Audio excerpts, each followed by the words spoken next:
पति पत्नी के विवाद के बाद एक महिला अपने मायके में आ जाती है और वो मायके में आने के बाद अपने मायके वालों को और ससुराल वालों से कहती है कि वो आत्मनिर्भर बनकर आपको एक संदेश देगी, मैसेज देगी कि मैं किसी से कमज़ोर नहीं हूँ। उसने एक बिजनेस करने की प्लान बनाया था, कुछ पैसे उसने जमा भी किए हुए थे, लेकिन इत्तेफाक की बात ये थी उन्हीं दोनों उसके पास एक मोबाइल पर मैसेज आया था और उस मैसेज में लिखा हुआ था कि आप 25 लाख रुपए जीत गई हैं।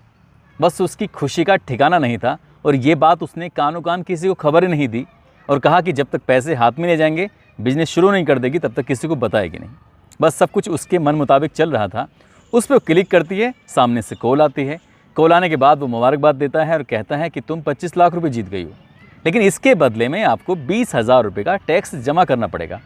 टैक्स देने के बाद ये रकम आपके पास पहुंच जाएगी। ये एक शुरुआत थी। धीरे धीरे करके जो उसके पास उसने नकदी जमा की थी अपना बिजनेस शुरू करने के लिए, वो तो चली जाती है। माँ बाप से भी उधार ले लेती है, दोस्तों से भी उधार ले लेती है, अपनी खुद की जो ज्वेलरी थी उसको बेच देती है, माँ बाप की जो ज्वेलरी रखी हुई थी उसको भी बेच देती है। कुल मिलाकर उसने लगभग 7 से 7.5 लाख रुपए की नकदी उनके खातों में डाल दी थी। तब जाकर कहीं उससे होश आया कि उसके सारे के सारे पैसे निकल चुके हैं, ठगी हो चुकी है। अब वो करे तो क्या करे। सामने वाले फ़ोन वाले से व्यक्ति से रोते हुए गिड़गिड़ाते हुए अपनी परेशानी बयां करती है, कहती है कि मेरे पति से झगड़ा हो चुका है, मैं मायके में रह रही हूँ, ससुराल तो छूट ही गया है, अगर ये सब उन्हें पता चलेगा तो मायका भी छूट जाएगा, मेरे पैसे मुझे वापस कर दो। उस महिला ने हर तरह से कोशिश की, लेकिन वो सामने वाले नहीं पसीजे। जब बार बार वो रिक्वेस्ट कर रही है, रो रही है, तो सामने वाला कहता है कि ठीक है, हम तुम्हारे सारे के सारे पैसे वापस कर देंगे, लेकिन इसके लिए तुम्हें एक काम करना पड़ेगा। बाथरूम में जाना है और अपने नहाते हुए की वीडियो हमें देनी है, इसके बाद हम तुम्हारे सारे के सारे पैसे वापस कर देंगे। इस महिला के मन में थोड़ा लालच आता है और लालच आने के बाद वो वही कर देती है जो कह रहे थे। यानी कि अब तक उसके जो नकदी थी, पैसे थे, ज्वेलरी थी, वो सब चले जाते हैं। जो बची थी इज्जत, वो भी चली जाती है। इस महिला को इंसाफ तो मिल नहीं पाया, लेकिन कहते हैं कि लालच बुरी बला होती है। आज की जो सच्ची घटना मैं आपको सुनाने जा रहा हूँ, इस सच्ची घटना में भी लालच ही था जो लगातार परेशान कर रहा था और लालच के चक्कर में एक दो नहीं, लगभग 66 बड़े घर की महिलाओं के साथ ऐसे ही छल होता है, जिसको सुनने के बाद शायद आप लोगों के भी रोंगटे खड़े हो जाएंगे। पश्चिमी बंगाल प्रदेश का एक ज़िला है हुगली, और इसी ज़िले का चंदन नगर कमिश्नरेट पर एक जगह लगती है जिस जगह का नाम है चिंसुरा। दरअसल यहाँ की एक महिला जो बहुत ज़्यादा परेशान थी, अपने मन की बात, अपनी परेशानी वो किसी के सामने बयान नहीं कर पा रही थी। धीरे धीरे करके वक्त आगे बढ़ रहा था और उसकी दिक्कतें लगातार बढ़ रही थीं।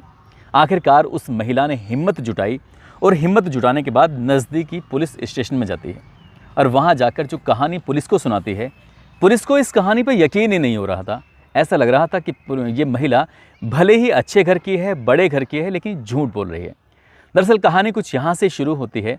उसके घर में किसी बच्चे का जन्मदिन था और जन्मदिन के उपलक्ष्य में उसने एक बेहद खूबसूरत केक का ऑर्डर किया था।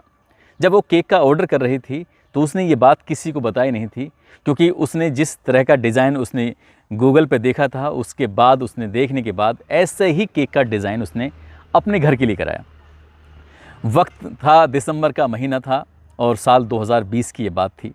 जैसा उसने केक का ऑर्डर किया था वैसे ही केक घर पे आ जाता है, और जब केक घर पे आता है तो उसके बाद उस महिला ने जब केक को अभी खोल के नहीं देखा था, जो डिलीवरी बॉय घर में आया था, डिलीवरी बॉय उस महिला की खूबसूरती पर फिदा हो जाता है, लट्टू हो जाता है, सोचने पर मजबूर हो जाता है। तभी वो कहता है कि मैडम, हमारी जो कंपनी है ना, एक नामी ग्रामी कंपनी है जिसके लिए मैं काम करता हूँ।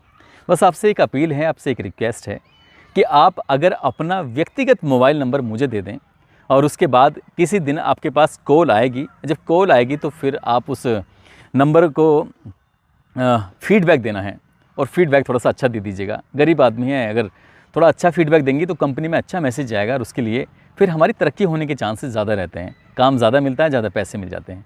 बस आप बड़े लोग हैं, अगर ऐसा कर देंगे तो बड़ी मेहरबानी होगी। वो अपना भी नंबर देता है और साथ में उस मैडम का भी नंबर ले लेता है। लगभग 1 सप्ताह गुजर जाता है और 1 सप्ताह गुजरने के बाद उस महिला के पास फ़ोन आता है। जब वो रसोई में खाना बना रही थी, खाना बनाते हुए रसोई में फ़ोन आता है। फ़ोन आने के बाद वो नमस्ते करता है कि मैं विशाल वर्मा बात कर रहा हूँ मैम, अभी पिछले हफ्ते जो आपने केक मंगाया था उसी कंपनी का डिलीवरी बॉय हूँ। असल डिलीवरी बॉय किसी कंपनी का था, लेकिन केक वो नज़दीकी जो एक बहुत अच्छी शॉप थी वहाँ से लेके आया था। अब उस महिला ने कहा कि बताइए मुझे क्या करना होगा। बोले मैडम बस आपसे फीडबैक के लिए कॉल किया गया है कि उस दिन कैसा था वो सब केक। तो कहती है, वो बताने लगती है, तारीफ़ करने लगती है। तारीफ़ करने लगती है तो तारीफ़ करते करते उसने कहा मैडम सुनिए मेरी बात सुनिए, दरअसल आपको ये ना ऐसे कॉलिंग पे नहीं, आपको वीडियो कॉल पे ये बात करनी है। वीडियो कॉल पर अपना फीडबैक देना है और जितनी ज़्यादा अच्छी बात कर सकते हैं उतनी अच्छी बात कर दीजिएगा। अननोन नंबर था और अननोन नंबर से जब कॉल आया था तो वो महिला ने वैसे ही जैसे बताया गया था, जैसे विशाल घर पे आया था वैसे बताया गया था, वैसे ही सब कुछ उसने बता दिया और खुशी खुशी उस महिला ने फ़ोन कट कर दिया। 2-3 दिन बीत जाते हैं और 2 दिन बीतने के बाद उसके महिला के मोबाइल में एक वीडियो आती है और उस वीडियो को देखने के बाद उसकी आंखें खुली की खुली रह जाती हैं। दरअसल उसमें आपत्तिजनक वीडियो होती है, बिल्कुल न्यूड वीडियो होती है और न्यूड वीडियो में शक्ल किसी और की नहीं थी, उसी बड़े घर की महिला की थी जिसने भी केक मंगाया था। अभी बात देखकर वो अपनी इस परेशानी को, इस समस्या को किसी को बयां भी नहीं कर पा रही थी। जिस नंबर से वो वीडियो आई थी वो नंबर भी स्विच ऑफ था। अब उस पर ना तो वीडियो कॉल हो रही है ना ही सामान्य कॉल हो रही है। महिला परेशान हो जाती है। वो लगातार ट्राई कर रही थी, ट्राई करते करते कम 20 बार, 30 बार, 40 बार जब ये ट्राई कर रही तो उधर फ़ोन बंद था। लेकिन जैसे ही उधर फ़ोन ओपन होता है, खुलता है, तो पता चल जाता है कि सामने वाले को कितनी रिक्वायरमेंट है। यानी कि जैसे ही वो खोलता है उस फ़ोन को तो एक के बाद एक मैसेज आने शुरू हो जाते हैं कि एक नंबर से आपको इतनी सारी कॉल की गई हैं। व्हाट्सअप भी का भी पता चल जाता है, नॉर्मल कॉल का भी पता चल जाता है। अब इधर से फ़ोन जाता है। अब की बार विशाल बात कर रहा था अपने नंबर से और अपने नंबर से बात करने के बाद क्योंकि वो नंबर लगातार बंद था, विशाल कहता है कि मैडम आपके पास किसी का फ़ोन आया था क्या?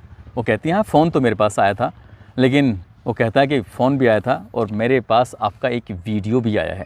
वो वीडियो जिसके बारे में भी वो महिला बातचीत करना चाह रही थी, वो महिला जिसको लेकर बहुत ज़्यादा परेशान, जिसके लिए उसने लगभग 40 से ज़्यादा कॉल किए थे। तब विशाल उसे बताता है कि मैंने ये वीडियो है और इसको मैं यूट्यूब पर अपलोड करने वाला हूँ, नहीं तो मैं देख सकती हैं कि क्या हो सकता है फिर आपके बाद, आपके परिवार, आपके रिश्तेदार, आपके दोस्त, ये जितने मिलने वाले हैं सब देखेंगे तो क्या होगा, आपकी बड़ी बदनामी हो जाएगी। वो महिला पहले से ही परेशान थी और एक बार फिर इस डिलीवरी बॉय ने उस महिला की परेशानी को और बढ़ा दिया। वो समझ नहीं पा रही थी कि ये कॉल कौन कर रहा था, अब ये बीच में डिलीवरी बॉय ये क्या कर रहा है, ये सब हो क्या रहा है। तभी वो कहती है कि भैया मुझे माफ़ कर दो, गलती हो गई है, मैं तुम्हारे झांसे में फंस गई हूँ, मैं करूँ तो क्या करूँ। उन्होंने कहा ठीक है, जब तुम अकेली होगी तो मैं कॉल करना और हम तुमसे बात करेंगे। महिला जब अकेली होती है 1-2 दिन के बाद फिर वो उस लड़के को बुलाती है। वो विशाल वर्मा नाम का लड़का अपने एक दोस्त के, यानी कि सुमन मंडल उसका दोस्त होता है जो कि पेंटर होता है, वो दोनों घर जाते हैं और घर जाने के बाद उस महिला से कहते हैं कि ठीक है वीडियो हमारे पास है, कॉल इसने किया था, यानी कि कॉल करने वाला कोई और था जिसका नाम सुमन होता है। अब बड़े ही इत्मीनान से वो महिला के पास बैठते हैं, उसे कुछ चाय की व्यवस्था कराते हैं, साथ ही उस महिला को मजबूर कर देते हैं उसके साथ गलत काम करने के लिए।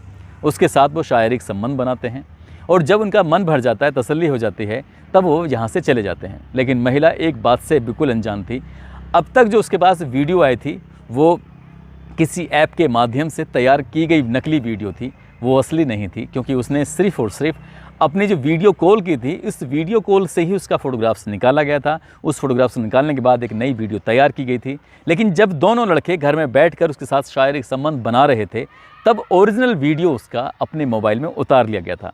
एक बार फिर से वही वीडियो उस महिला को भेजा जाता है और महिला के होश फाख्ता हो जाते हैं। वो समझ नहीं पा रही थी कि एक केक के बदले में आखिरकार उसकी ज़िंदगी में और कितने भूचाल आने वाले हैं। अभी तक उसकी जो असली ओरिजिनल वीडियो थी, अब ओरिजिनल वीडियो भी, अब उसके बाद पैसे की डिमांड शुरू हो जाती है। कभी पैसे तो कभी ज्वेलरी, कभी उसके शरीर की डिमांड होने लगती है। महिला परेशान हो जाती है। 2-2.5 महीने तक लगातार उस महिला के साथ ऐसा ही चल रहा था और उस महिला ने आखिरकार फरवरी 2021 को नज़दीकी जब पुलिस स्टेशन में गई थी, जब ये पूरी कहानी उन्हें पुलिस वालों को सुनाई थी, तो पुलिस वाले कह रहे थे कि ये झूठी मनगढ़ंत कहानी है, ऐसा कहीं कुछ भी नहीं होता है। महिला बार बार रिक्वेस्ट कर रही थी, कह रही थी कि जिस नंबर से मेरे पास कॉल आया था ये नंबर वो रहा, आप चाहें इससे बात कर लीजिए। उस लड़का जो डिलीवरी बॉय है उसका नंबर मेरे पास है, चाहें तो आप उससे बात कर लीजिए।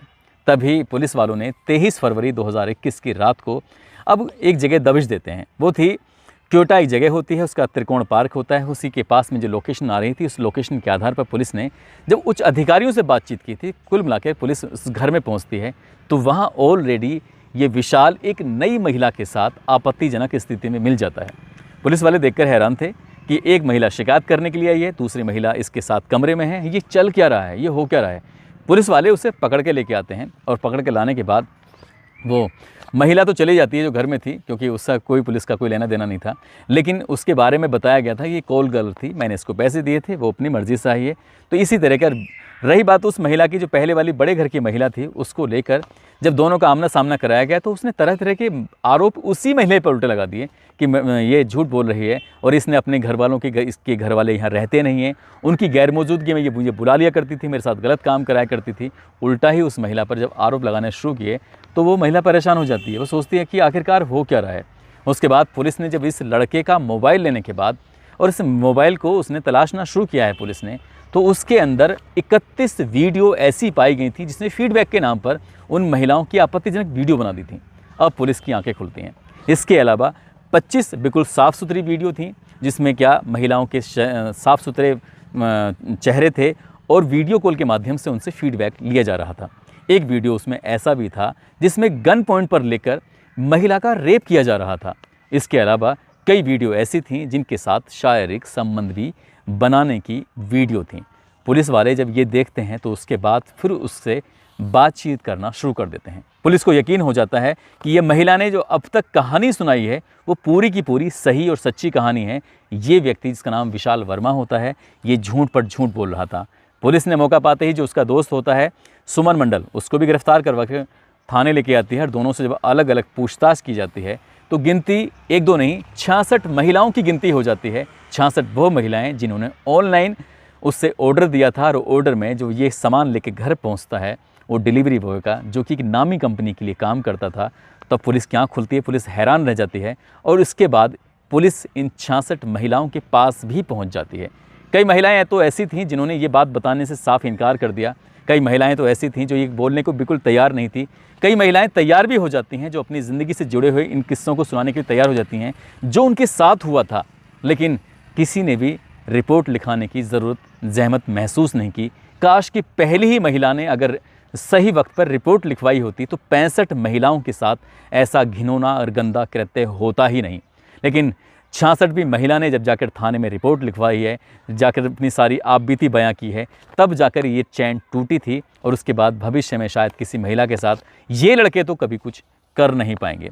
ऐसे ही फिर पुलिस ने इन दोनों से पूरी जानकारी लेने के बाद एफआईआर में जो दर्ज हुआ था वो जो चार्जशीट लगानी थी उन्हें गिरफ्तार किया, जेल भेजा और जेल भेजने के बाद पुलिस की कोशिश थी कि उन्हें कड़ी से कड़ी सज़ा मिलनी चाहिए ताकि भविष्य में वो किसी महिला के साथ ऐसा ना कर सकें। पुलिस ने जब उनसे पूछताछ कर रही थी तो पूछताछ के दौरान ही उन्होंने बताया कि जब जब वो किसी के घर जाते थे तो ये देखते थे कि महिला कितनी लालची है। दरअसल लालच वो दिया करते थे, कहते थे कि मैडम आपके पास अगर फ़ोन आया, फ़ोन वो फीडबैक मांगते हैं और फीडबैक में आपने सही सही जानकारी दी, अगली बार मैं आपके पास अगर सामान लेके आता हूं तो मैं 20% से लेके 50% तक का आपको ऑफ़र दूंगा, आपको फ़ायदा मिलेगा। यानी कि आप जो कीमत दे रही हैं उसकी आधी कीमत ही आपको देनी पड़ेगी। महिलाएं लालच में आ जाती थीं, खासकर वो ऐसी महिलाओं को निशाना बनाया करता था जो ज़्यादा खूबसूरत होती थी, जो ज़्यादा लालची होती थी, जो ज़्यादा अमीर होती थी। ऐसी ही महिलाओं की संख्या धीरे धीरे करके 66 यानी कि 66 हो जाती है और ये एक पूरी कहानी बन जाती है।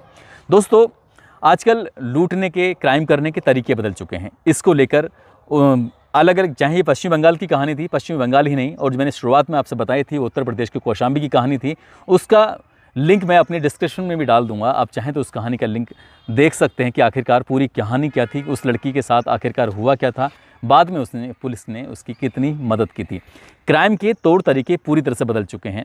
पश्चिमी बंगाल ही नहीं, उत्तर प्रदेश ही नहीं, बल्कि उत्तराखंड या आसपास के जितने भी प्रदेश हैं हमारे देश के अंदर, यहाँ पर क्राइम करने का तरीका पूरी तरह से बदल चुका है।